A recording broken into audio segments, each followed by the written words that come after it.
Hello friends, आप सभी को नमस्कार। मैं हितेश कुमार एक बार फिर से आप सभी का ज्ञानकोश यूट्यूब चैनल में स्वागत करता हूं।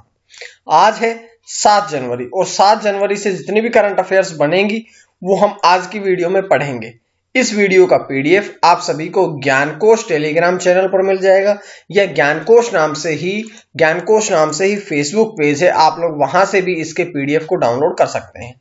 तो चलिए शुरू करते हैं आज की करंट अफेयर्स की तरफ। लेकिन करंट अफेयर्स पढ़ने से पहले एक छोटी सी जानकारी कि अब हमने ज्ञानकोश यूट्यूब चैनल की प्लेलिस्ट बना दी है।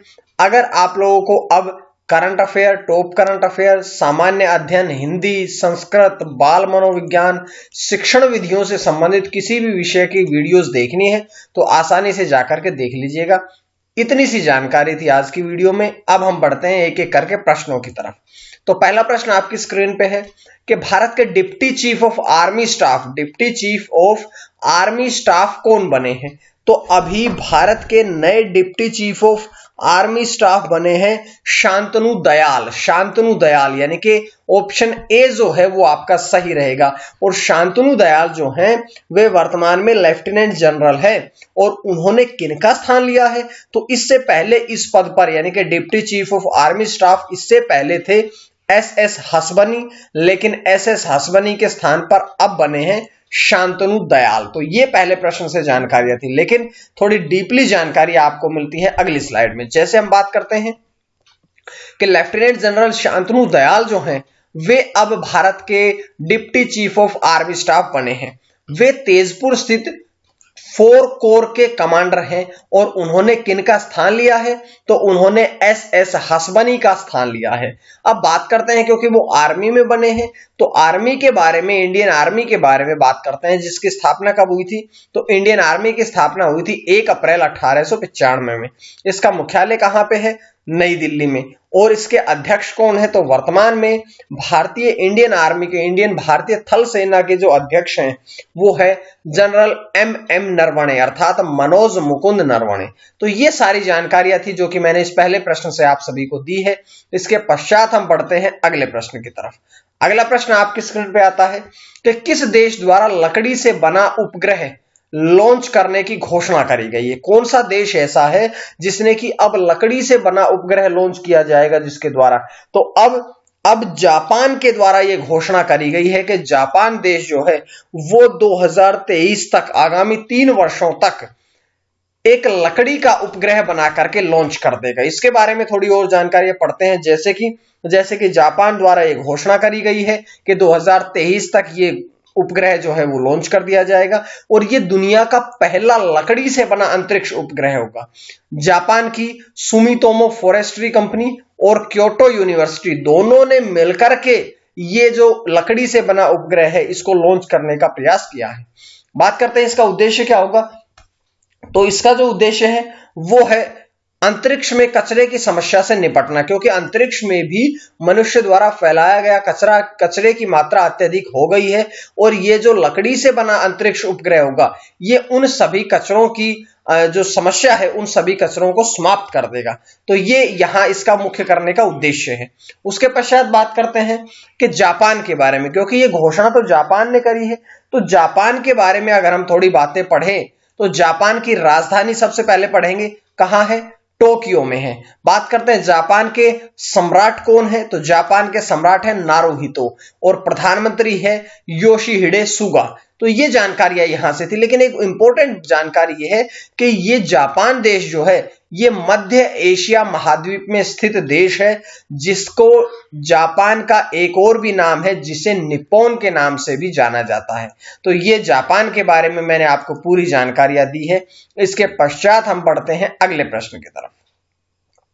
अगला प्रश्न है कि किस राज्य द्वारा लॉन्च पैड योजना का शुभारंभ किया गया है। तो ऐसा कौन सा राज्य है जिसने कि लॉन्च पैड योजना का शुभारंभ करने की घोषणा करी है। तो अब मध्य प्रदेश राज्य, यानी कि ऑप्शन बी जो है, मध्य प्रदेश राज्य ने घोषणा करी है कि लॉन्च पैड योजना का शुभारंभ किया जाएगा। अब क्या है ये लॉन्च पैड योजना, इसके बारे में पढ़ते हैं। ये योजना जो है ये राज्य सरकार के महिला और बाल विकास विभाग द्वारा शुरू करी है। तो ध्यान रखिएगा, मध्य प्रदेश की महिला और बाल विकास विभाग ने अब लॉन्च पैड योजना को शुरू किया है, जिसका उद्देश्य क्या है? तो इसका उद्देश्य है कि युवाओं को शिक्षित प्रशिक्षित करके आत्मनिर्भर बनाना, कि जो 18 वर्ष से ऊपर हो गए हैं उनको अब उनको शिक्षित किया जाए, साथ साथ में उन्हें प्रशिक्षण भी प्रदान किया जाए, और प्रशिक्षण जब मिलेगा उनको तो ऑटोमेटिक वे आत्मनिर्भर बनेंगे। अब थोड़ी जानकारी है, क्योंकि मध्य प्रदेश ने शुरू किया है, तो मध्य प्रदेश के बारे में देखिए, मैप आपके सामने है मध्य प्रदेश का। बात करते हैं कि मध्य प्रदेश की राजधानी कहां है, तो मध्य प्रदेश की राजधानी है भोपाल में। मध्य प्रदेश की स्थापना कब हुई थी? तो 1 नवंबर 1956 को मध्य प्रदेश की स्थापना हुई थी। और मध्य प्रदेश के राज्यपाल कौन है? तो आनंदीबेन पटेल जो हैं वे उत्तर प्रदेश और मध्य प्रदेश दोनों की ही वर्तमान में गवर्नर है, राज्यपाल है। आनंदीबेन पटेल जो है मध्य प्रदेश के भी अतिरिक्त राज्यपाल का कार्यभार संभाल रही है। उसके बाद बात करते हैं मुख्यमंत्री कौन है, तो बीजेपी पार्टी के शिवराज सिंह चौहान जो हैं वे मध्य प्रदेश राज्य के वर्तमान में मुख्यमंत्री हैं। मध्य प्रदेश में लोकसभा की सीटें कितनी हैं? 29, और राज्यसभा की सीटों की बात करें तो 11 सीटें जो हैं वो राज्यसभा की है। तो ये जानकारियां थी जो कि मैंने मध्य प्रदेश से संबंधित आप सभी को दी है। उसके पश्चात बढ़ते हैं अगले प्रश्न की तरफ। तो अगला प्रश्न है कि टॉयकाथॉन 2021 नामक पोर्टल का शुभारंभ किसके द्वारा किया गया है? तो देखिएगा, ये टॉयकाथॉन नामक एक पोर्टल है। टॉय मतलब होता है खिलौने, यहीं से इसका नाम लिया गया। मैं पहले बताता हूं कि ये रमेश पोखरियाल निशंक और स्मृति ईरानी दोनों के द्वारा ही ये लॉन्च किया गया है। तो इसका आंसर जो होगा वो इसका आंसर होगा ऑप्शन सी के उपरोक्त दोनों, क्योंकि ऑप्शन सी में लिखा है उपरोक्त दोनों। इसका अर्थ है कि रमेश पोखरियाल निशंक और स्मृति ईरानी के द्वारा ये पोर्टल जो है ये शुरू किया गया। क्या है इस पोर्टल के में, वो भी देखते हैं। कि केंद्रीय शिक्षा मंत्री हैं रमेश पोखरियाल निशंक। बहुत बार बताता हूं कि जब भी किसी मंत्रालय का नाम याद आए तो आपको उसके मंत्री को जरूर पढ़ना है, और जब भी किसी मंत्री का नाम याद आए तो उसके मंत्रालय को, और मंत्रालय का नाम याद आए तो उसके मंत्री को जरूर पढ़ना है।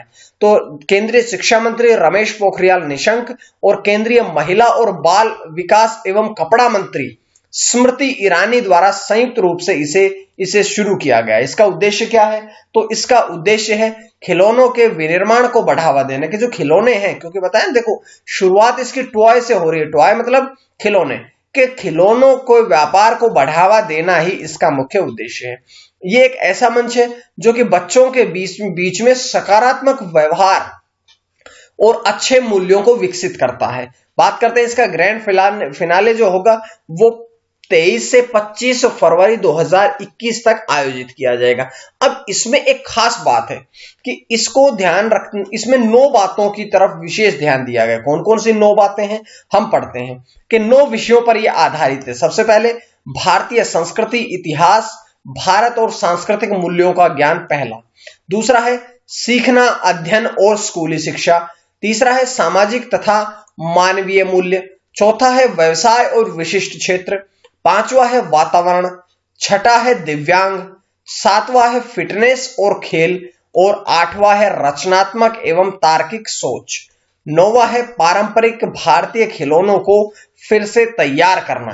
तो ये इसके 9 विषयों पर आधारित है टॉयकाथॉन 2021 पोर्टल, जिसके बारे में मैंने पूरी जानकारी आप सभी को दी है।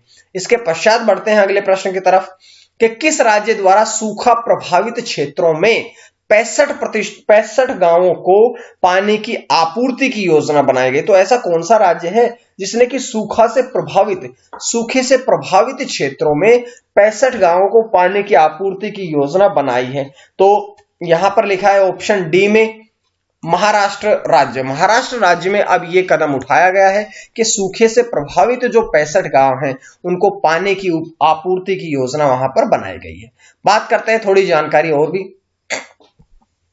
कि ये जो महाराष्ट्र सरकार द्वारा ये कदम उठाया गया है ये किस योजना के तहत उठाया गया है? तो ये है माहेसल सिंचाई योजना। माहेसल सिंचाई योजना के तहत जो सांगली जिले के जो 65 गांव हैं उनके सूखा प्रभावित क्षेत्रों में पानी की आपूर्ति जो है वो प्रदान की जाएगी। अब बात करते हैं, क्योंकि ये 65 गांव जो है ये सांगली जिले के हैं, तो सांगली जिले के बारे में पढ़े। सांगली जिले का क्षेत्रफल कितना है, तो इसका क्षेत्रफल है 8,572 वर्ग किलोमीटर। बात कर लेते हैं कि 2011 में, क्योंकि हमारे देश की जो जनगणना है वो हर 10 वर्ष के पश्चात करी जाती है। भारत देश की पहली जनगणना 1872 में करी गई थी, लेकिन पहली नियमित जनगणना जो है वो 1881 में करी गई थी, और 2011 की अंतिम जनगणना हुई थी भारत में, और 2021 में जनगणना अब अगली होगी। 2011 की जनगणना के अनुसार सांगली जिले में 28,22,143 जो है वो जनसंख्या है। तो ये जानकारी हमें मिलती है इस प्रश्न से। तो चलिए उसके पश्चात बढ़ते हैं हम आज के प्रश्न की तरफ। आज का प्रश्न है कि भारत में नए ब्रिटिश उच्चायुक्त नियुक्त किए गए। तो भारत में नए ब्रिटिश उच्चायुक्त किसे नियुक्त किया गया, ये आपके सामने 4 ऑप्शन है। इनमें से आपको जो सही लगे या जो इसमें सही आंसर हो वो आपने कमेंट करके देना है। और जैसा कि मैं बता चुका हूं कि जो सही 5 जो टॉप 5 सही जवाब देने वाले छात्र छात्रा होंगे उनको अगली करंट अफेयर्स की जो पुस्तक है मेरी वो उपहार स्वरूप दी जाएगी। अब बात कर लेते हैं जो कल का प्रश्न था उस प्रश्न के बारे में।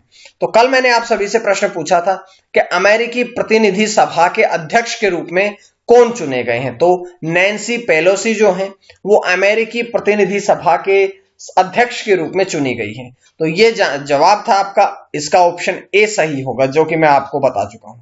उसके पश्चात अब बढ़ते हैं अगले प्रश्न की तरफ। तो प्रश्न नंबर 6 आप लोगों के सामने है कि ऑपरेशन सद्भावना का आयोजन कहां पर किया जाएगा। ऑपरेशन सद्भावना का जो आयोजन है वो कहां पर किया जाएगा, तो ये लेह में, अर्थात ऑप्शन सी जो है वो सही रहेगा कि अब लेह में ऑपरेशन सद्भावना का आयोजन किया जाएगा। तो ये जानकारी थी यहां से, लेकिन पूरी जानकारी आपकी स्क्रीन पे आता है कि लेह में फायर एंड फ्यूरी कोर्ट की ओर से इसका आयोजन किया जाएगा। और इसका आयोजन कौन कर रहा है, तो Ladakh scouts regiment centre, Ladakh scouts regiment centre जो है उसके द्वारा इसका आयोजन किया जाएगा। इसके तहत प्राथमिक स्वास्थ्य केंद्रों को कोरोना वायरस प्रबंधन उपकरण वितरित किए जाएंगे। और लद्दाख स्काउट्स रेजिमेंट सेंटर, जैसा कि इसमें लिखा भी है फोटो में भी कि लद्दाख स्काउट्स रेजिमेंट सेंटर, तो इसके बारे में अगर मैं आपको बताऊं तो ये भारतीय सेना की एक पैदल रेजिमेंट है।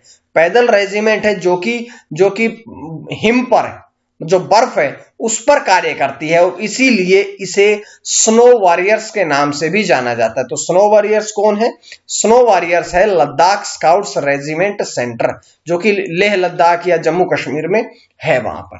तो ये जानकारी मैं आपको दे चुका हूं यहां से। उसके पश्चात अगला प्रश्न है, किस राज्य ने बर्ड फ्लू को राज्य आपदा घोषित किया है। अब ऐसा कौन सा राज्य है जिसने कि बर्ड फ्लू को राज्य आपदा घोषित किया है। इससे पहले हम कोरोना वायरस महामारी से जूझ रहे हैं, लेकिन अब एक नया बर्ड फ्लू ने भी दस्तक दी है, जिसके चलते अब राज्य आपदा घोषित की गई है। तो किसके द्वारा करी गई है, तो ये जो राज्य आपदा घोषित करी गई है वो ऑप्शन ए अर्थात केरल के द्वारा, अब केरल राज्य के द्वारा अब बर्ड फ्लू को राज्य आपदा घोषित किया गया है।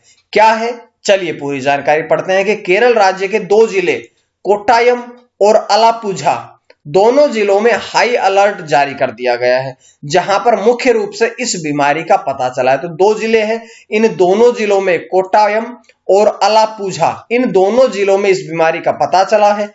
दोनों जिलों की जो मृत बतख हैं उनके नमूनों का परीक्षण किया गया, जिसके पश्चात इस बर्ड फ्लू का पता चला है। लेकिन अच्छी बात यह है कि अभी तक यह बीमारी किसी भी लोगों तक यह बीमारी नहीं पहुंच पाई, किसी भी व्यक्ति में इसके अभी तक संक्रमित होने की खबर नहीं लगी है। तो बात यह थी कि बतख में ही इसका नमूने मिले हैं और ये केरल राज्य द्वारा आपदा घोषित किया गया है। तो केरल राज्य के बारे में भी पढ़ते हैं। जैसे कि बात करें केरल राज्य की स्थापना कब हुई थी, तो 1 नवंबर 1956 को। केरल की राजधानी कहां है, तिरुवनंतपुरम। केरल में जिले कितने हैं, 14 हैं। केरल के राज्यपाल कौन है, आरिफ मोहम्मद खान। और पिनाराई विजयन जो हैं वे केरल के वर्तमान में मुख्यमंत्री हैं। उसके पश्चात बात करते हैं कि केरल में राज्यसभा की सीटें 9 हैं और लोकसभा की सीटों की अगर हम बात करें तो लोकसभा की सीटें जो हैं वो है 20। तो ये जानकारी मैं आप लोगों को यहां से दे चुका हूं। उसके पश्चात 8वां प्रश्न है कि किस राज्य में किसान कल्याण मिशन की शुरुआत करी गई है। तो ऐसा कौन सा राज्य है जिसमें कि किसान कल्याण मिशन की शुरुआत करी गई है। तो अब उत्तर प्रदेश राज्य में, यानी कि ऑप्शन बी जो है, उत्तर प्रदेश राज्य में अब योगी आदित्यनाथ जो कि मुख्यमंत्री हैं, उन्होंने किसान कल्याण मिशन की शुरुआत करी है। क्या है जानकारियां, तो इसका उद्देश्य क्या है। इसका उद्देश्य है कि किसान कल्याण करना और किसान की जो आय है उसको दोगुना करना ही इसका मुख्य उद्देश्य है। तो किसान कल्याण मिशन की शुरुआत जो है वो उत्तर प्रदेश में करी गई है। सभी 75 जिलों के प्रत्येक विकास खंड में 3 सप्ताह तक ये जो अभियान है ये चलाया जाएगा। यानी कि सभी जिलों का मतलब ये है कि यहां उत्तर प्रदेश में जिले भी कितने हैं, 75 है। तो ये जानकारी आपको एक और अलग से यहां से मिलती है। उसके पश्चात बात करते हैं कि इसके तहत प्रत्येक जिले के 100 प्रगतिशील किसानों को सम्मानित भी किया जाएगा। तो ये बात आप लोगों को मैं यहां से बता चुका हूं। उत्तर प्रदेश के बारे में जानकारी थी कि किसान कल्याण मिशन जो है उसकी शुरुआत योगी आदित्यनाथ ने कर दी है। जिसके पश्चात आज का 9वां प्रश्न स्क्रीन पे आता है कि उद्योग मंथन के आयोजन का जो शुभारंभ है वो किया गया है, जिसकी अध्यक्षता किसने करी है। तो इसकी अध्यक्षता करी है पीयूष गोयल ने। पीयूष गोयल जो हैं वे वर्तमान में वाणिज्य और उद्योग मंत्री भी हैं, तो उनके द्वारा ही इसकी अध्यक्षता भी करी गई है। बात कर लेते हैं इसके बारे में कि ये वाणिज्य और उद्योग मंत्री पीयूष गोयल द्वारा इसकी अध्यक्षता करी गई है। ये 4 जनवरी से लेकर के 2 मार्च 2021 तक, ये लिखा भी है कि 4 जनवरी से लेकर के 2 मार्च 2021 तक ये आयोजित किया जाएगा। और मंडे टू फ्राइडे 4 PM से 6 PM, शनिवार को 11 AM से 1 PM तक इसका आयोजन किया जाएगा। इस वेबिनार श्रृंखला में कुल 45 सत्र आयोजित किए जाएंगे, जिसका मुख्य उद्देश्य है कि भारतीय उद्योग में गुणवत्ता और उत्पादकता को बढ़ाना। तो ये सारे इसके उद्देश्य, इसकी जानकारियां, पूरी फोटो, पूरी जानकारियां मैं आप लोगों के सामने लेके आया हूं। इसके पश्चात हम बढ़ते हैं आज के अंतिम प्रश्न की तरफ। अंतिम प्रश्न है कि आईबीएम के वाइस चेयरमैन मतलब उपाध्यक्ष कौन बने हैं। तो अब आईबीएम के जो वाइस चेयरमैन बने हैं, जो उपाध्यक्ष बने हैं, वो कौन है। तो अब बने हैं गैरी डी कोहन, यानी कि ऑप्शन सी जो है वो आपका सही रहेगा। ऑप्शन सी यानी कि गैरी डी कोहन जो है वे अब आईबीएम के नए वाइस चेयरमैन और उपाध्यक्ष जो है वो बनाए गए हैं। ये यहां से आपको जानकारी मिलती है। उसके पश्चात हम बात करते हैं आईबीएम के बारे में कि उपराष्ट्र, इससे पहले देखिए गैरी डी कोहन जो है वो वे राष्ट्रपति डोनाल्ड ट्रंप, ये उप नहीं लिखा है, वे राष्ट्रपति डोनाल्ड ट्रंप के तहत राष्ट्रीय आर्थिक परिषद के पूर्व निदेशक भी थे। और आईबीएम के बारे में बात करें तो इसकी फुल फॉर्म क्या है। इसकी फुल फॉर्म है इंटरनेशनल बिजनेस मशीन, जिसकी स्थापना 16 जून 1911 में करी गई थी। और इसके संस्थापक थे चार्ल्स रेनलेट फ्लिंट और इसका मुख्यालय है न्यूयॉर्क में। चेयरमैन और सीईओ है अरविंद कृष्णा और जेम व्हाइट हर्स्ट जो हैं वे इसके प्रेसिडेंट है या वे इसके अध्यक्ष हैं। तो इस प्रकार से पूरी जानकारियां मैं आप लोगों के सामने लेके आया हूं। उम्मीद है आपको इस प्रकार से करंट अफेयर्स अच्छी लग रही है, आपके रेस्पॉन्स बहुत अच्छे आ रहे हैं, उसके लिए आप सभी का बहुत बहुत धन्यवाद। और अगर आपको ये चैनल अच्छा लगता है तो अपने दोस्तों तक पहुंचाएं, अपने सभी दोस्तों को जोड़े ताकि ज्यादा से ज्यादा वीडियो लोगों तक पहुंच सके, ज्यादा से ज्यादा ज्ञान प्राप्त हो सके। इसके पीडीएफ के लिए आप टेलीग्राम ज्ञानकोश चैनल से जुड़े और ज्ञानकोश फेसबुक पेज से जुड़े ताकि आपको इसका पीडीएफ भी मिलता रहे। आज के लिए इतना ही। मां सरस्वती की कृपा बनी रहे। बहुत बहुत धन्यवाद।